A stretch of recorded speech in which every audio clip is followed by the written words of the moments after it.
Am I the asshole for canceling my wedding 8 days before it happened, selling our house, and disappearing after my fiancée admitted she still loved her ex? I, 32M, was supposed to get married in 8 days. Not planning to. Not thinking about it. Everything was paid for. 180 guests invited. Venue booked. Catering finalized. Outfits tailored. House bought. Life locked in. My fiancée, Maya, 30F, and I had been together for 4 years, engaged for 1. We weren't perfect, but we were solid, or so I thought. We'd just bought a house together 6 months earlier. I genuinely believed I was marrying my best friend. Then, on a random Tuesday night, she sat across from me at the kitchen table and said, very quietly, "I need to tell you something, and I don't know how." I remember thinking it was pre-wedding nerves. Cold feet. Stress. Totally normal, right? She couldn't look at me when she said it. She told me she had met up with her ex, for closure, a few weeks earlier. Nothing physical, she said. Just coffee. Just talking. Just memories. Then came the sentence that detonated everything. I realized I'm still in love with him.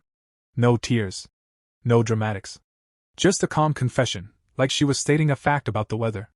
I didn't yell. I didn't cry. I didn't ask why. I remember this strange clarity settling in, like my brain flipped a switch from emotion to execution. I asked only one question. "Do you want to marry me?" She hesitated. That was enough. I told her the wedding was off. Right there. That night. She started panicking, saying she was confused, saying she needed time, saying she chose me but needed to process her feelings. She said we could go to counseling. That we'd invested too much to just walk away. That's when I realized something terrifyingly simple. If I stayed, I would spend my entire marriage wondering if I was someone she settled for. So I didn't argue. I didn't beg her to choose me. I didn't demand explanations or timelines or promises. Instead, I went upstairs, packed a bag, and left. Over the next 72 hours, I did 3 things that no one expected me to do. 1. I called off the wedding completely, no postponement, no break. 2. I put the house on the market immediately, a house we'd bought together, in both our names. 3. I accepted a job relocation I had quietly turned down months earlier, in a different state, nearly 1,200 miles away. I didn't tell her any of this until it was already in motion. By the time she realized I wasn't coming back to talk it out, everything was irreversible. And that's where things start to get messy, because from her perspective, I didn't just leave. I vanished. But from mine? I was simply choosing not to beg someone to love me. Am I the asshole? When you cancel a 180-guest wedding with 8 days' notice, the fallout isn't immediate. It's explosive. I was 3 hours into my drive when my phone started vibrating nonstop. At first, I ignored it. I already knew what was coming, and I needed the distance, both physical and mental, before I could face it. By the time I pulled over at a rest stop, I had 27 missed calls. Her mother. My best man. Her maid of honor. Numbers I didn't recognize. And one text from Maya that just said, "Please don't do this like this." I didn't respond. Instead, I called the venue coordinator. Then the caterer. Then the photographer. I spoke calmly, like I was canceling a business conference instead of the wedding I'd planned for a year. I took the financial hit without arguing. Money was suddenly the least important thing in my life. That night, I checked into a hotel and finally turned my phone back on. That's when the guilt campaign began. My mom left a voicemail crying, asking what I'd done wrong. My dad texted me to be a man and talk it through. My sister accused me of humiliating Maya by pulling the plug without warning.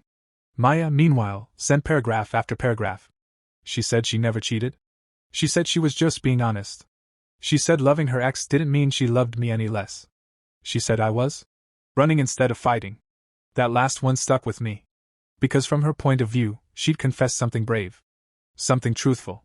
And I had punished her for it by detonating our life together. But here's the thing no one seemed to understand. Honesty doesn't obligate me to stay. The next morning, her parents showed up at the house. I know this because the realtor I'd contacted, yes, already, called to ask why there were 2 very upset people sitting in the driveway refusing to leave. Maya hadn't told them the real reason the wedding was off. She told them I panicked and overreacted. So now I was the villain. They left voicemails accusing me of abandoning their daughter, of destroying her reputation, of wasting everyone's time and money. One of them even implied I owed them an apology for the embarrassment. I listened to every message. Then I deleted them. 2 days later, Maya finally called, not texted, not voicemail. An actual call. I answered. She was crying now. Real crying. She said she hadn't meant to lose me. She said she cut off contact with her ex completely. She said she would spend the rest of her life proving she chose me. I asked her one question. If I hadn't found out, would you have married me while still loving him? Silence. That silence told me everything I needed to know. I told her the house was being sold, the wedding was done, and I was moving. She screamed. She begged. She accused me of being cruel, of blindsiding her, of turning a confession into a catastrophe. Then she said something I still think about. You're erasing me like I never mattered. And for the first time, I almost caved. But then I remembered sitting across from her at that kitchen table, realizing I was competing with a ghost. I told her goodbye and blocked her number. What I didn't know then was that blocking her wouldn't stop what came next. I thought once I moved, things would quiet down. I was wrong. 2 weeks after I relocated and started my new job, I woke up to a message from a coworker I'd known for exactly 4 days. Hey man, weird question, but is everything okay? There's a post about you blowing up. My stomach dropped. Maya had gone public. Not with names, at least not technically, but with details so specific anyone who knew us could connect the dots. She posted a long, emotional story on Facebook and Instagram about being abandoned days before her wedding by a fiancé who couldn't handle honesty and disappeared without explanation. She didn't mention the ex. She didn't mention still being in love with someone else. She didn't mention the hesitation when I asked if she wanted to marry me. What she did mention was her heartbreak. Photos of her in her wedding dress. Screenshots of cancelled reservations. A caption about betrayal. The comments were brutal. People calling me a coward. People saying she dodged a bullet. People speculating I had cheated or had a secret family. Someone even tagged my company. That's when my HR department got involved, not because I'd done anything wrong, but because drama like that makes employers nervous. I had to explain my personal life in a conference room with 2 managers I barely knew. Meanwhile, my family started pressuring me again, this time harder. My mom said I should issue a public statement. My sister said I should unblock Maya and let her have closure. Friends I hadn't heard from in years told me I was too harsh, and that love is complicated. I felt like I was going insane. Every time I considered defending myself online, I imagined arguing with strangers about the worst moment of my life. I imagined screenshots living forever. I imagined becoming the kind of person who fights for validation instead of peace. So I stayed silent. And silence has a cost.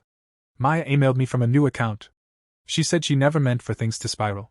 She said she just needed people to understand her pain. She said my silence was making her look crazy, and that I could fix it with one post. That email finally broke something in me. I replied. One time. One paragraph. I wrote. You told me you were still in love with someone else 8 days before our wedding. I chose not to compete with that. I'm not engaging publicly. Please don't contact me again. I didn't insult her.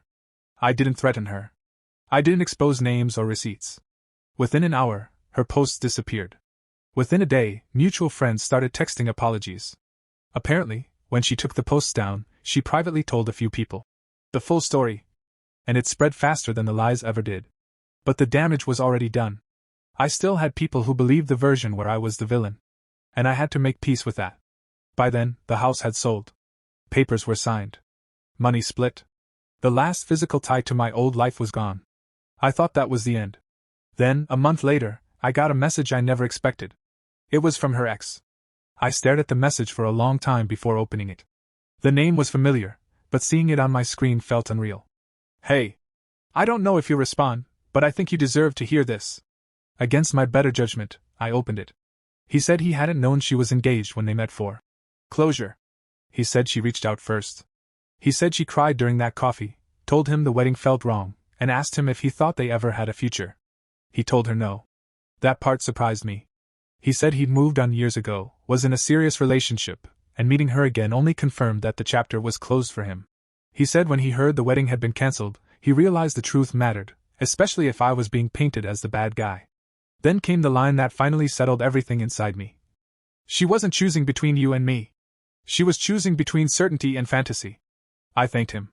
Genuinely. Then I blocked him too, not out of anger, but because I didn't need any more pieces of that past in my present.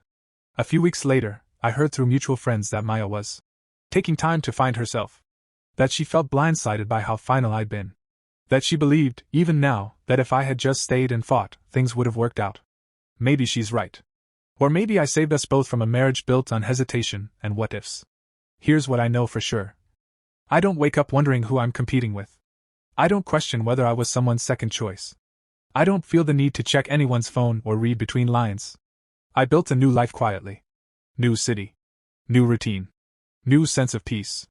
It wasn't dramatic or cinematic, it was just mine. So, am I the asshole? Some people think I'm heartless for disappearing. Some think I was too extreme. Some think I should have tried harder. But I think love isn't about winning someone over when they already belong to someone else, even if that someone else is just a memory. Verdict: I didn't lose a fiancé. I dodged a life of doubt.